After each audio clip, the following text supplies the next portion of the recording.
Sveiki! Mani sauc Nikita Avdejevs, un es esmu fitnesa treneris ar 15 gadu pieredzi. Šodien es gribu jums izstāstīt vienu lietu, kas saistībā ar laimi, ar priecīgumu un ar sajūtu, ka tu esi pilnvērtīgs cilvēks.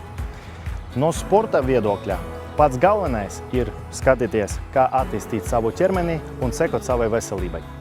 Bet pats galvenais jautājums ir kāds? Ar ko sākt?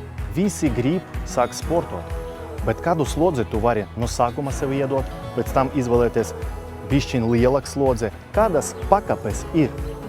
Pieņemsim, jūs gribat staigāt ārā un tas pietiek?